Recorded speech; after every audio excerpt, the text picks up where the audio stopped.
Hey friends, happy Friday.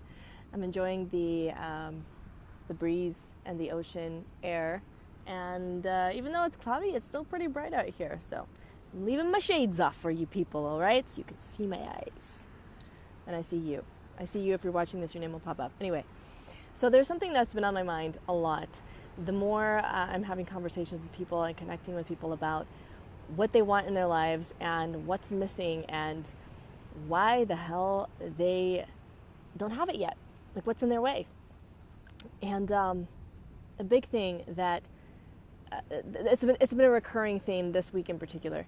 And there was this little incident that happened, when was it? I guess it was Monday morning, where I woke up to find our trash can just covered in ants. Ants all over, the outside, the inside, the inside of the lid. It's one of those that you put your hand over and it opens and you just throw away your stuff. And there were ants all over. And what's interesting is that the night before, I had this fleeting thought of, the trash is getting kind of full. I could either take it out, or I could ask one of the kids to take it out, or I could ask Ryan to take it out. But it's not really a big deal. It's fine. It's fine. I'll just wait until tomorrow. I'll throw away a few more things and, really fill it up, and then I'll take out the trash. So I was tolerating the situation of the trash. And lo and behold, guess what? Yeah, the very next morning, trash completely covered in ants. So much so, there was no neglecting it. There was no ignoring it. It demanded my attention right then. So for about 40 minutes, the next 40 minutes I spent, it took all the pieces of the trash can out, took out the trash, of course, and then rinsed out the lid, rinsed out the inside basin, rinsed out the outside, wiped it all down, got all the ants out of the nooks and crannies. It was a whole thing. All because I did not address the situation before it was too late. And I thought, holy shit, where else is this showing up in my life? And a while back, I shot a video about asking the question, what are you tolerating in your life? And this is bringing it back to that. What are you tolerating? What are you tolerating in your life? I know a trash can is a really simple, kind of silly example. And I'm seeing every single day, every day, I'm hearing more stories from women in particular, because I have more of these conversations and interactions with women than with men, of how something isn't addressed in their life until it is so bad and they're so deep in the pit that it demands their attention. You can no longer pretend like everything's fine and everything's under control, because the pain is so big and it is so sucky and it is so anxiety ridden or whatever that looks like for that person, that then it demands their attention. So how far into the pit do you need to go to wake the fuck up? Now, this something else I've been thinking about along these lines is how easy it is to continue in automatic mode. Just continue in automatic. Every day we wake up, we make breakfast, we get the kids to school, we do our work stuff, take care of the toddlers, this and this and this. And we don't even have a ton of extra activities. We don't have extracurricular activities. We don't do sports, like all this different stuff, or music lessons or all this. But I know that, most of the families that I know, they have a whole lot more shit going on than we do. And I feel like, hey, we got a lot going on. And it's so easy to get engulfed in the day-to-day of life that we don't even stop to really evaluate. What am I tolerating? What do I want? Is this what I want? Because until you get clear on what, first of all, acknowledging the way my life is right now is really not what I want. Not to take away from the gratitude and all that stuff, all the goodness of it. And well, it could be worse, or all this, not to take away from that.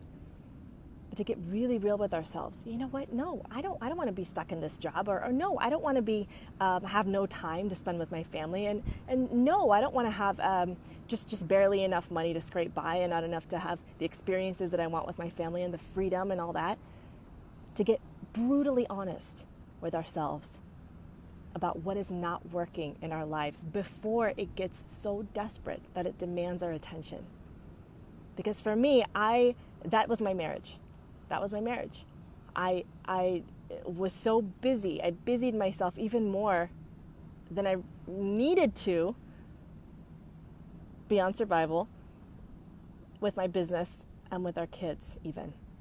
So that kept my mind off of what wasn't working in my marriage until it got to the point where it just was not working so painfully that it had to change. Hey, Katie. Hey, Mama.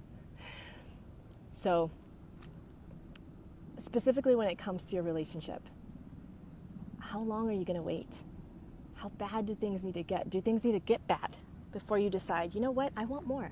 There's something that I want. I don't even know exactly what it is. Maybe you can't quite put your finger on it, but you know that what you're experiencing right now is not really ultimately what you want. So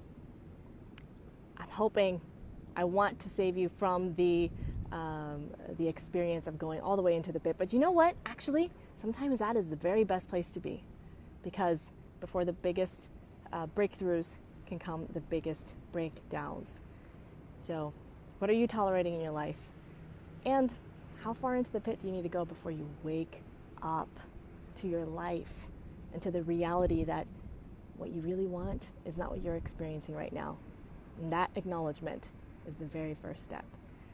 I want to invite you, any of you watching who are A, wives, or B, entrepreneurial moms, to join us for the Ruthlessly Committed Couples Intensive on Saturday, October 6th. This will be an unforgettable, transformational event for couples.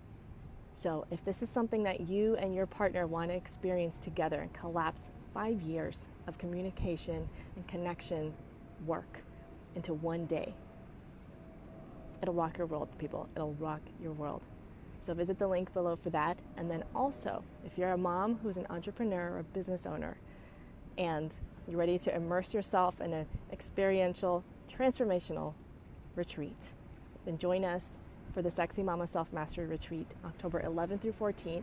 It's going to be near the Lake Arrowhead area in the mountains. And I'm super excited for both of these events, because these are the kinds of experiences that when you go into it, when you come out of it, you go into it one person and you come out a different person. I'm not exaggerating. I can't make this stuff up. It's incredible how deep the transformation goes, and then opens you up for all kinds of incredible stuff to unfold. I'm really excited for those who are committed to coming to the retreat, and I'm so excited to host this Ruthlessly Committed Couples Intensive too.